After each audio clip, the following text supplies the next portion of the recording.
Welcome to the Chiseled and Called podcast. I am your host, Brittany Dawn, and I am so excited about today's special guest. This conversation is going to be so juicy and so truthful, and I am here for it. I am having Kate from Heart of Dating on today. Most of you guys probably know who she is or have seen her stuff on social media, on Instagram. I almost just said on the internet, and that felt really weird. But it is going to be a good, beautiful, heartful, holy conversation over dating, all things dating.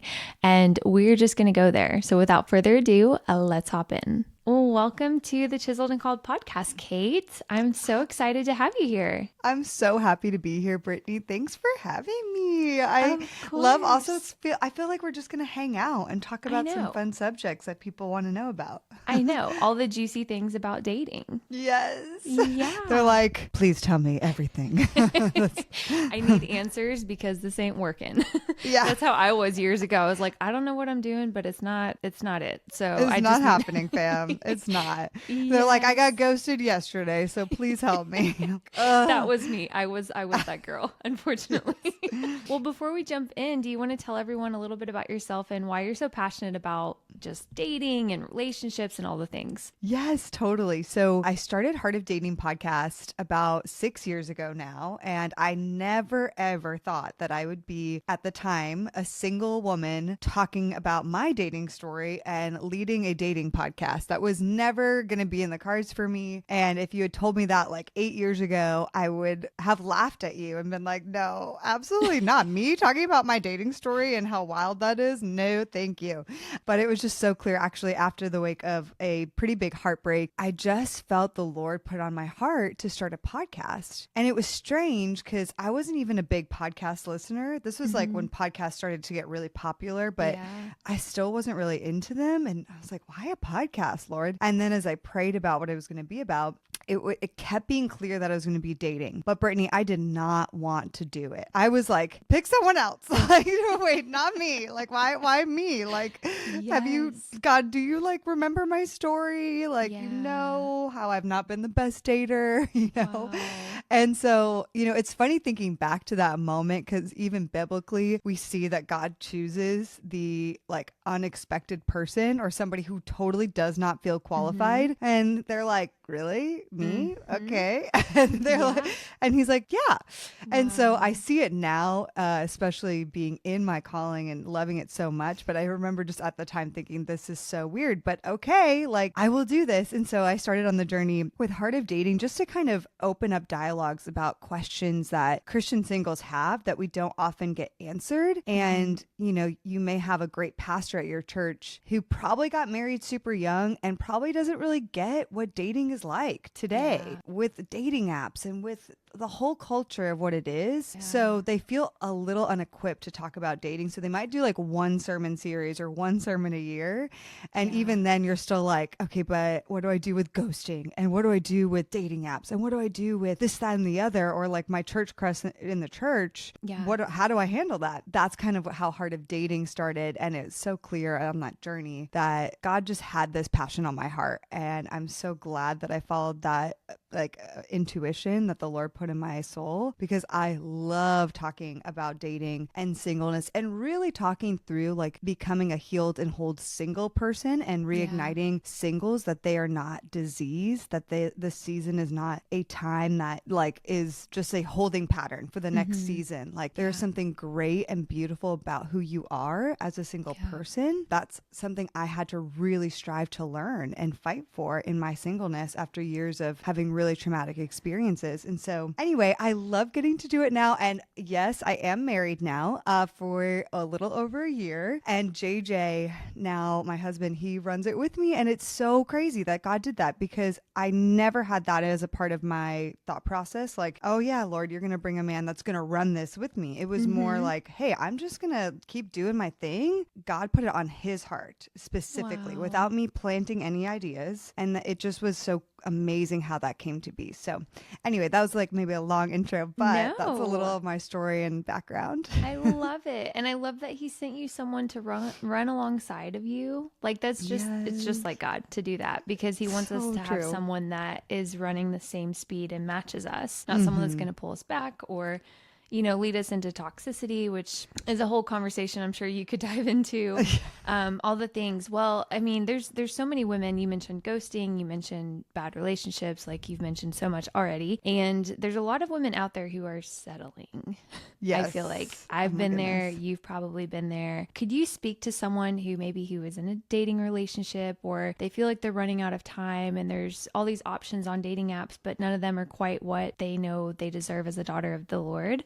Yeah. Could you speak to that a little bit? Yeah, I see this happening a lot with females, especially, and it's usually after the age of 30. There's something that happens after 30, typically because there's a biological clock that women start thinking about, and then they're like, oh, I'm on this timeline and I need to find someone. And that's where I see a lot of people feel more anxiety around dating, and a lot of women kind of force dating processes. Not to say they might not do that before then, but I see the urgency really have to happen after 30. I think part of this process of not settling is you first have to know, it's so big, Brittany, to just know who you are uniquely and purposefully. Me and JJ teach a program. It's an 8-week intensive called School of Dating. And everyone comes into it like wanting to know how to date and tell me how to do online dating, tell me how to do this and the other. And we do love teaching practicals, but where people I see have the most transformation in this program is in the first few weeks, where we dive into your identity and who God says that you are, uncovering some of your patterns from the past of why you've chosen certain people that you have dated, and not to like shame you for those decisions, but rather to see the patterns and be able to see maybe where we've exchanged truth for lies in the past, so that we can reclaim those truths and get back to what we call as Godfidence, like your godly confidence in who God uniquely formed and fashioned you to be. And so often I see a lot of women settling because they lean into that scarcity mindset. This has to happen. I'm getting older. Like all my friends are getting married. In doing that, they're letting go of their unique personhood, like the woman that God has uniquely formed them to be without a man. You have to get back to that first. You have to reclaim your identity, know your worth and value. And there's a difference between like pride, which says, I am the best. I'm the best of the best of the best. And there's no other woman like me. Like I'm just much more amazing than everyone, versus like confidence. And God wants us to have a confidence in who he uniquely formed us to be. Like he created you. You should have an excitement and be proud of your expressiveness or your creativity or your passions and your personality, because all of those things are amazing things that God has wired in you. And that is something to be celebrated. And so when we settle, we're letting pieces of that go, because we're saying, oh, well, that's okay. Like I need this more than I need to fully be this amazing woman that God has created me to be. And you're sacrificing so much of what God truly has for you, I believe. And so I just think like we have to get back to your true identity. Like I can give people all of the dating advice in the world, practical tips, and I love doing that. But without that identity piece and the healing that goes into your worthiness and value, it's not going to mean anything, because you're still going to, rejection's still going to tear you down. And, you're going to still try to make it work with guys that have a bit of potential, but like there's still a lot of red flags, a lot. And so, so it's like, man, it sounds so basic, but I'm like, ladies, we have, and I'm just working with like hundreds of women at this point. I'm like, maybe even thousands. I talk to them, I look them in the eyes, and I'm like, it's something in their identity that is missing, and that the Holy Spirit needs to speak to, and they need to reclaim before they go out and date.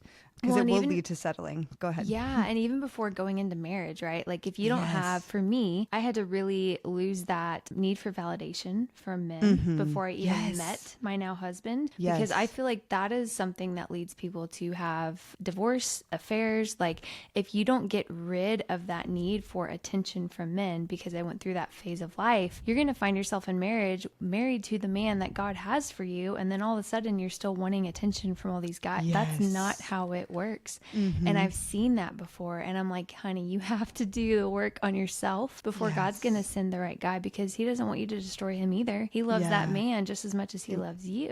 And so I love that you said that. I think there can be a very critical spirit as you get into your 30s. And I wrestled this too, of like, I want this guy to have this and that, and he has to have the looks, and he has to have the job, and he has to have the XYZ, right? We could all have an endless list as women. How important is physical attraction in a relationship? If he checks off all the boxes, but that one thing, and you're like, I'm not 100% attracted to this guy. He's cute, but he's not my type, or he's too tall, or he's too short, whatever it is, right? We can be really picky. How important is that? Like, does it really matter? I know we want to be physically attracted, and we need to be physically attracted, but yeah, I'll let you speak on this. Totally. And you just said it, like, physical attraction is important for a degree, but I do think we at this cultural moment in time have been more wired to focus on that than so many other things. And so we have to kind of understand that we're being influenced a lot by the media and culture, and a lot of things that say, hey, like spark and initial connection and all this amazing blah, blah, blah, blah, blah. Like, even if you're not saying, oh, I'm looking for that initial spark, you're probably seeing influences of it around you that make you be like, oh, I want that fairy tale story. So so many people, when it comes to like, let's say meeting someone on a Christian dating app, they're like, oh, but like, that's not my story. I don't want that to be my story. And I'm like, it's because they want it to be like they're at the grocery store and like the clouds part and the Holy Spirit, like a dove, comes down, and you see this man like looking at the apple section, and the Lord is like, this is the one, you know? And it's like, they want this like fairy tale story, you know, where I'm like, it's just like, we want this like crazy narrative that's like, I couldn't keep my hands off him, you know, and like whatever. And that's like the thing that we picture a lot of times. And I'm like, that's not very healthy.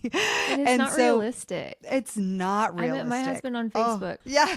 And that was years after we matched on a dating app. So it's like, there we go. I met my husband on Zoom during COVID. Like, it's like so random. Yeah. I do think we need to challenge our sense of type in the things that are more superficial and less character qualities, you know, because don't sacrifice on character qualities. Absolutely not. Now, you're not looking for perfection in somebody, but you are looking for somebody that has strong fruit of very important character qualities, you know, like integrity and obviously godliness, and so much in there. You don't want to sacrifice those things.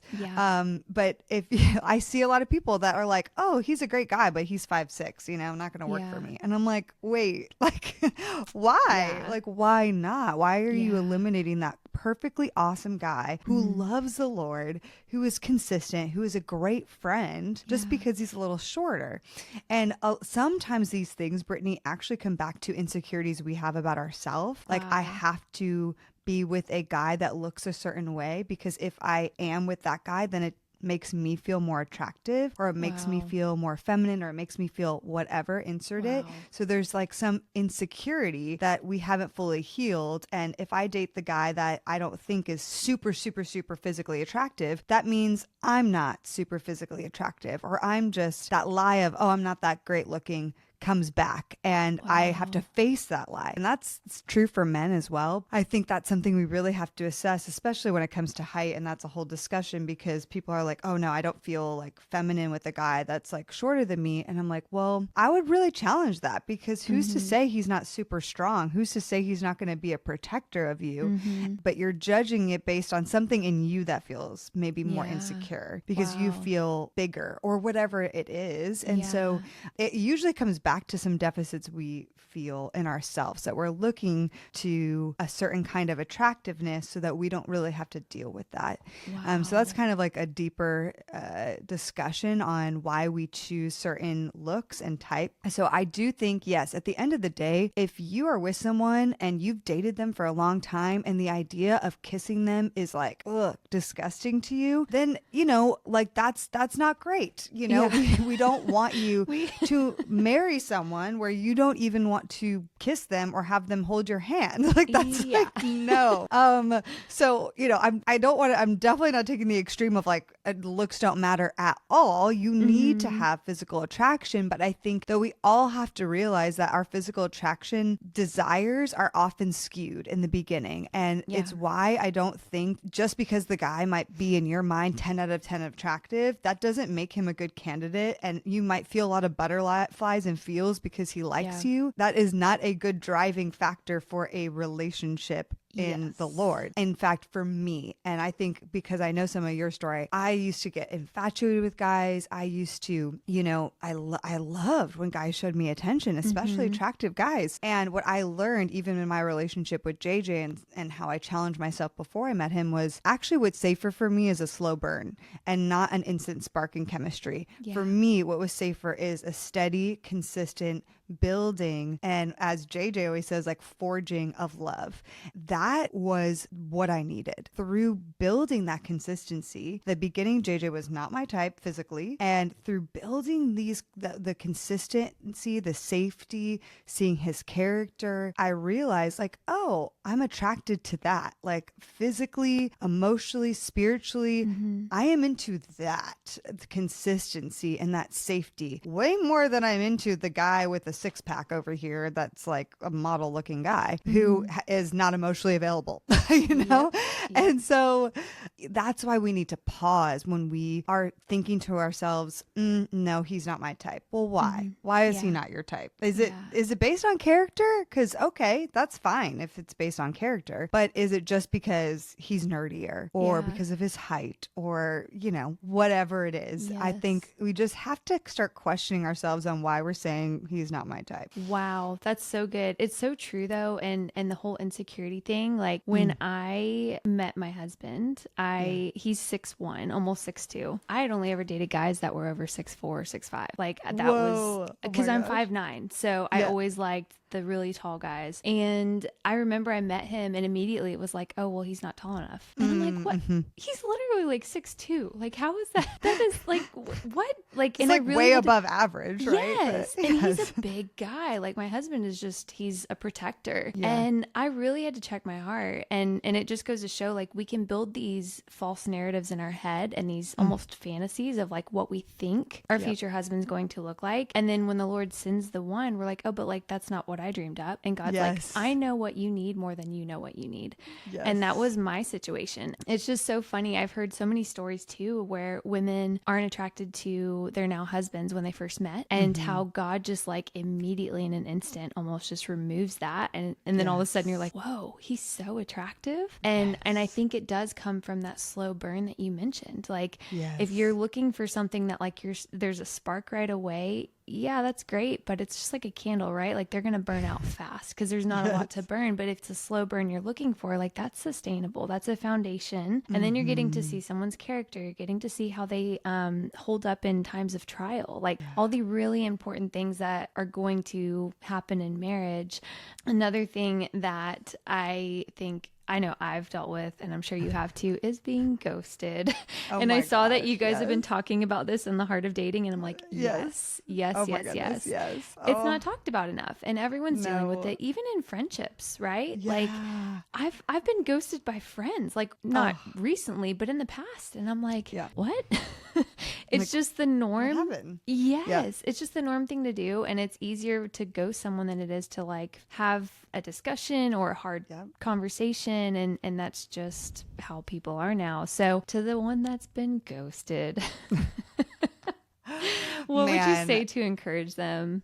First of all, like, you're not alone. I've been ghosted many times. I have also ghosted people in the past, in unhealthy places that I was in because I didn't want to face confrontation. Ghosting really challenges our relationship with rejection because we kind of have to wrestle with rejection and how rejection makes us feel and what rejection has spoken to us and told us about ourselves in the past, because we have to know, first of all, and I wrote a whole book on rejection, so I love talking about it. But we have to know that rejection is always going to happen no matter what. We don't have control over rejection happening to us in life, like many different facets in work, in friendships, and of course in dating. Person at the grocery store, you smile at them and they're just like scowling at you back. You know, there's just going to be like people that reject you and reject your kind gestures or don't want to have anything to do with you. But a lot of times those moments speak to us and they say, oh, you're too much, or you're not enough, or, you know, there's a lie that we believe at our core when it comes to rejection. So we have to face first, ideally, what is that lie of rejection? And I think we need to start there, because what ghosting is like a very confusing sense of rejection, because there is no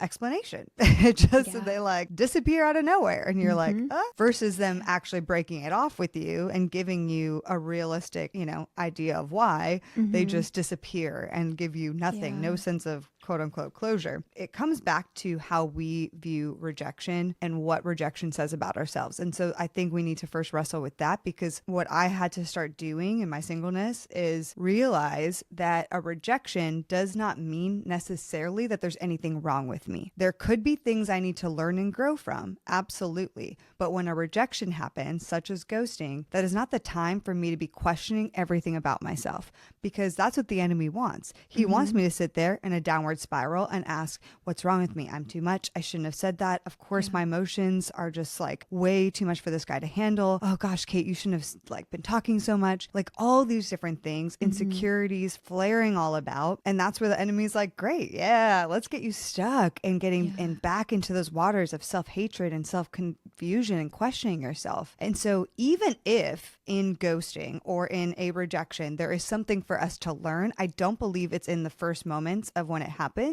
I think that those are the moments where we have to actually notice the lies that are coming our way and say, no, I'm not going to believe that. Instead, I'm believing the things that God has said about me, going back to Godfidence. And then through time, especially if it has to do with a breakup, then through time we can, you know, when we're not as affected by that rejection, hey, did I do anything there? Is there anything more that you want to show me about maybe how I showed up? Now, when it comes to ghosting those specifically, I really, really, really think that ghosting has way more to do with the other person than it has to do with you, because this is just an extreme sense of rejection where, to be honest, this is on the other person because they are not mature enough and to have a real pointed conversation, honest dialogue with you.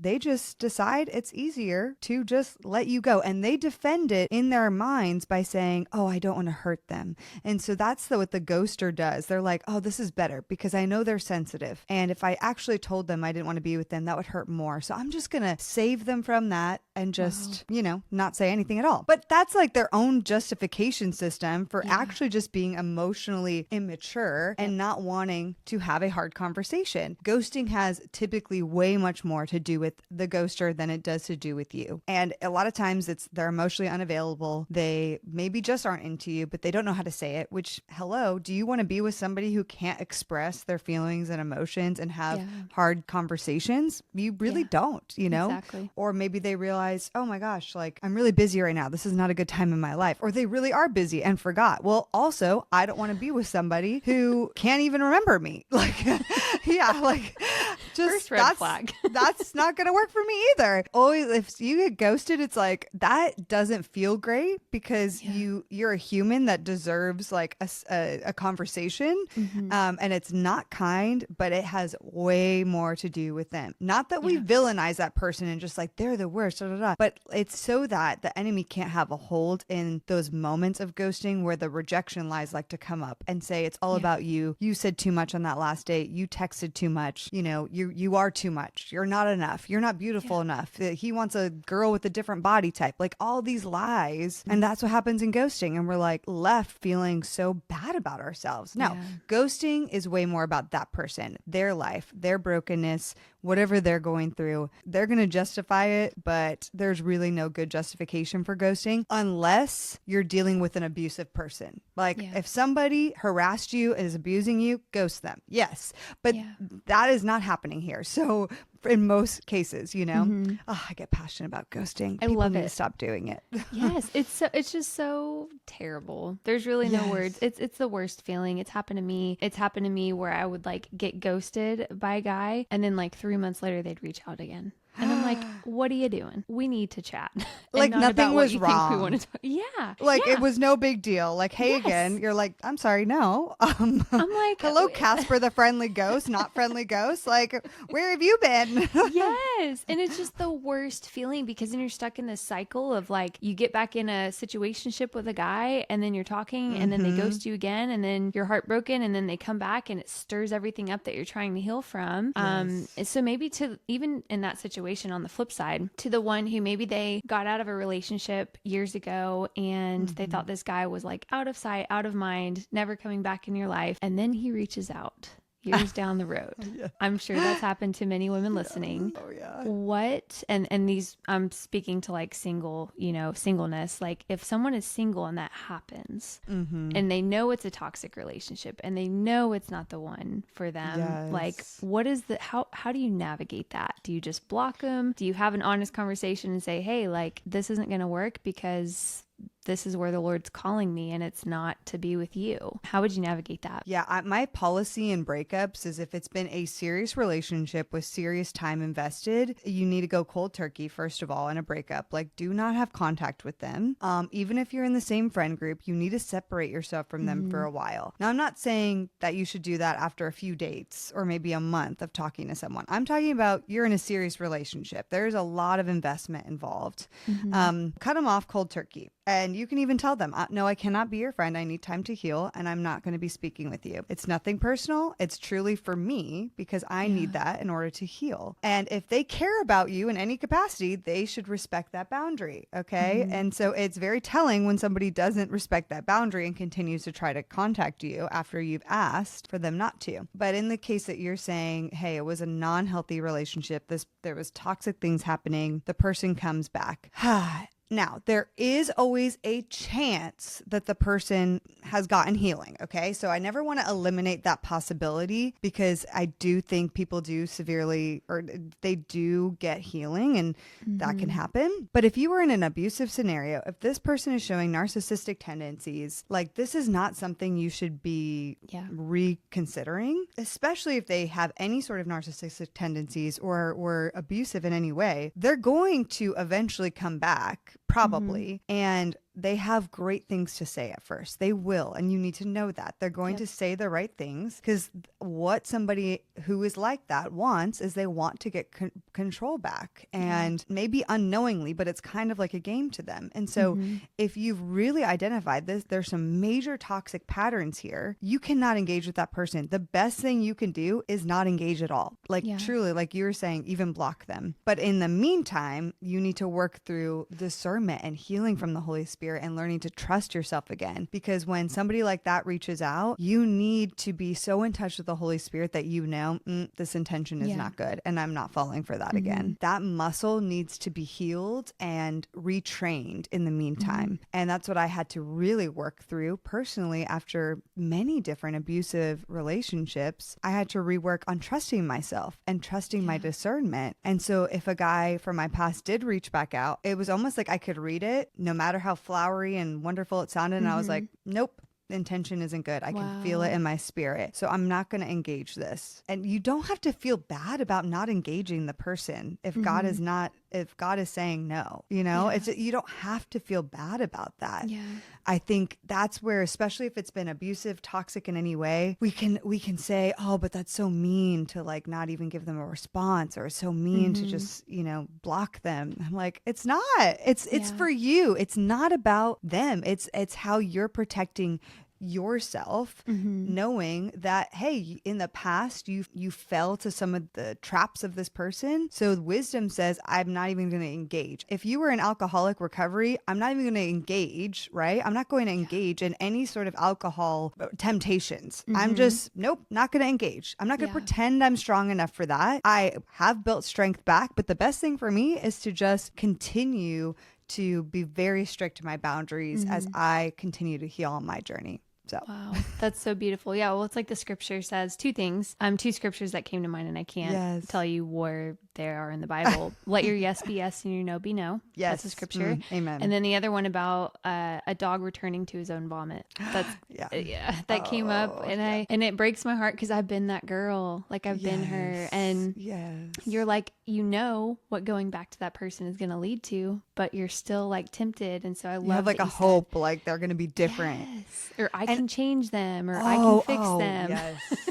And let me just say this. I need to say this. You cannot make an unhealthy person want to change.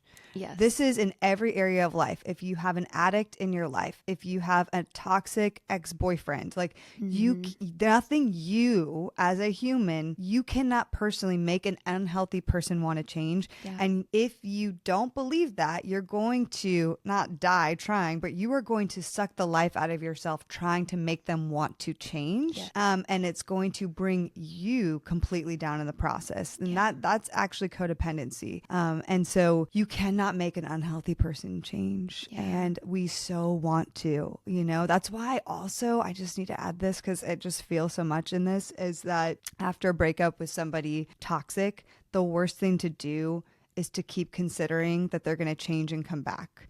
And like the what if they're going to change and come back? What if? Like, don't even let that possibility be in your brain. There are stories where God does the miraculous. I've seen it. However, it is not going to be a good part of your healing to focus on that what if. You need to focus on yourself and your healing journey and focus on your lane. Do not even think of what if. Let God handle that person entirely and let God be completely handling you. There should be no what ifs thinking about fantasizing super scenarios, because if you are letting your mind be there consistently, if they do come back, you're like, perfect. This is what I was fantasizing about. Oh my gosh. And you're going to fall back into that. So don't even let the what ifs cross your brain. That's what I would say. That is so good and so needed. I mean, every girl has been there before. You go through a breakup and you're like, oh, but like, what if he changes? And what if he comes back? And what if he reaches out? And what if he texts me? Or what if I run into him at the grocery store? Just you're building all these scenarios in your head. And it's like, you're preventing yourself from healing the way that you deserve to. And I think that also can tie in to wrap this up, like boundaries, having boundaries for yourself, whether that's in a relationship, whether that's in singleness, whether that's out there actively dating, like you have to have boundaries. So could you maybe mention a few just healthy boundaries to implement that someone, whether they're single or dating, is in boundaries that they could use right now? Yeah, I think some of the biggest ones I emphasize is spiritual, emotional, and physical boundaries. Obviously, we say boundaries, we immediately think of physical, which is important. I think spiritual and emotional, though, are also super important in dating and in how we pace ourselves in the dating relationship. And this also applies to friendships. Like sometimes I think with girls, we get excited and we're like, oh my gosh, this is my soul sister. I just met her. Oh my goodness. And then we're emotionally sharing everything about our lives to a person we just met. And I used to do that all the time. Okay, guilty. That's why I'm saying it over here. And I learned, hey, that's not really a healthy, wise way for me to connect with someone. True friendship requires time and a building of trust, just as a true relationship, which is built on a friendship, needs time and a building of trust. And so you need to have emotional, spiritual, and physical boundaries in your life and in dating specifically. Like emotionally, we tell everything there is to know about us in the very beginning. And I'm like, I don't think you should do that. Like you can mention maybe some details. Like when I was dating, it was out there in the public that I was in abusive relationship. But what I would save, so they would know that maybe off the bat, and I might mention that, but what I would save for later are the details of really what happened and really what I went through and how hard that was for me. And I asked people not to like look up my story. I wanted to share that with them when I felt emotionally ready to really like face to face share that with them. You may tell them you have some emotion, like some hard relationships of your past, but you don't have to tell them the ins and outs of every single detail that happened. And you shouldn't yet until you build trust. A lot of that, I think also, Brittany, is insecurity. Like, I'm going to tell them everything so that, to see if they accept me. Because like, I feel like if they knew everything, if they know how everything, eventually they're not going to really love and accept me. So let me just start by outing it all and see if they love and accept me. And there's like an insecurity around that. So that's emotional, spiritual. I think that should also be paced 100%. I think a lot of times, you know, you can't act like you're married in a dating relationship spiritually when you're not married yet, you know? And so I think that's really important, that you're not one yet. So a lot of people like want to do that dance of pretending they're one as a couple when they're not yet. Like, you don't have the covering of the Lord in being oneness. You haven't made those commitments and those vows and that union that happens on marriage. And yes, you should spiritually do things together, like praying for over a situation that's happening. But I don't think it's necessarily as wise to be like a couple that is, we're one praying together, if that makes sense. And there's like a difference there. And spiritually, I think we need to pace that out as well. And then with physical, I mean, absolutely, there needs to be boundaries.